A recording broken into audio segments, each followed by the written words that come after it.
So I think the first thing that makes you do that is being able to communicate very well and to be collaborative and to be open to listening. Because security, and cyber especially, is about change management. You're asking people to change what they're doing, and they don't see why they should do that. But at the same time, because they can't understand initially and immediately what are some of the dangers if there is no change for cybersecurity, because at least the hackers are actually looking on that and seeing how they can do that. So listening, being able to communicate, collaborate, influence people on the journey is one of the things. Innovation and vision is one of the other things that I think you need to do. How can I do something differently? Understanding as you move for myself across different sectors and different types and sizes of organization. Let me see. I think this could work because security is not a one-size-fits-all. It's really about every different organization. And there are three things you really want to achieve. You want to be able to protect the brand of the organization, the reputation of the organization, and any revenue that it has that is important to the organization. So that's the other. And then the third thing about it is people, attracting people to to the cyber profession, to make sure we have the right skills and that there's a good pipeline and a healthy pipeline, not about only today, but tomorrow, and making sure as professionals we can support them in the job that they do. Cyber is a 24/7 job, and the well-being of all in the profession and the well-being of the organization they are protecting is important.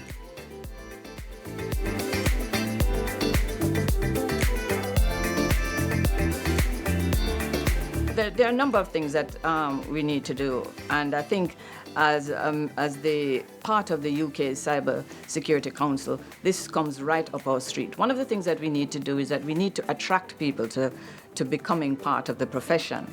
And in doing that, we need to, one of the things that we say, demystify what cybersecurity is. Because it's sometimes people would say, oh no, I don't think I can be in cyber, oh, it's way too technical. But that's not it. Because we haven't demystified it and being able to thread it out so people see where they can participate in so many areas that is non-technical. You are talking about non-technical people that we are trying to absolutely influence to do the right thing. So one of the things is about attracting people to the profession. Once you attract someone to the profession, someone wants to know, well, how long can I stay in there? Is there somewhere that there's a career pathway for me? And again, the council is doing that by creating simple, clear pathways in the profession, outlining what are the various specialisms, as I spoke to before, so that they can see themselves in this. And I think at the end of the day, offering support. Now that we have them in the profession, how do we support them? How do we make sure the well-being of them is important so that they can grow in there, creating safe havens for them to grow, to understand without fear of reprisal. So these things about the well-being of the organization, the well-being of the people, seeing themselves being able to move through a profession that could have the lifetime of different innovation, energy is important. And of course, demystifying it so they can see how they can enter it and why they can enter it at the point and with what they have and grow in it.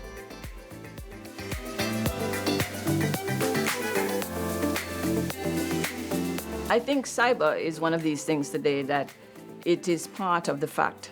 And I always say this, cyber has a lot to do with the fact of how we are today. It has always been there, but it's more prevalent today because why?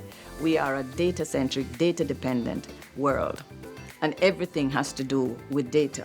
The thing is that, as I say before, we used to say, follow the money if you want to know what's the risk to an organization. Today we say, follow the data. So data is now the most expensive currency. If it wasn't the most expensive currency, it wouldn't be the motive for crime. So in today's world, the whole thing about cybersecurity and cybercrime, and that being so prevalent in there, we have oodles and oodles of data today. The world runs on data. And we only have to see the number of apps that we have, the way that we want to interact, the way that we want to create an experience and an excitement with these things. And so data is at the heart of it. And that is why cyber today is going to be here and it is not going anywhere. It is only going to become much more for us to be dependent on it and for us to protect it.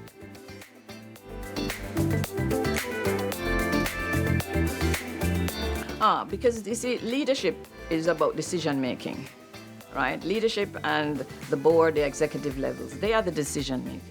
They are also, that is at that level where the accountable officer.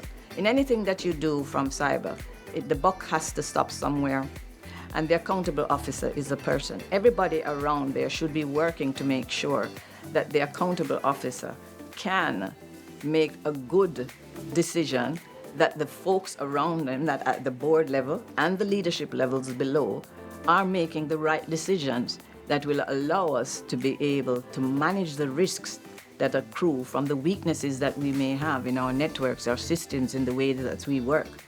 So the thing is that it's so important for the top of the organization to understand what it is that they're trying to take and make decisions about.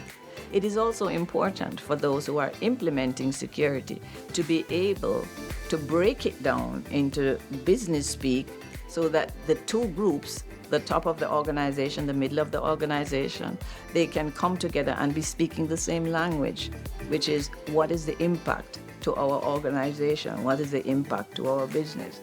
And I think that that is why it's important. What Templar is doing is saying, listen, which is something that I buy into and have been saying for a long time, that cyber is not a technical function, it's a business function.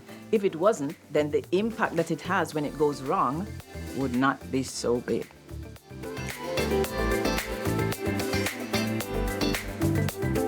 Everyone, because cyber is everybody's problem. Because the thing is that first time people used to think that cyber is a responsibility of the cyber team or the cyber person, or what it is. Cyber belongs to everybody. The thing is, the mere fact that we spoke about data, it's your data, it's my data, it's everybody's data. And so it's so important that you be part of securing what belongs to you, what belongs to your organization. And the thing is that we are using so much data. One of the interesting things is that, look, when we talk about people's personal data, we used to think, that's my name, could be my email address, my bank account. And today, you're using your phone all the time. You're being fed advertisements. You're being fed a lot of information depending on where you are standing. So your location is even part of that personal information as well today. So it's interesting, to see how the world has changed and how that plays into that whole part about it.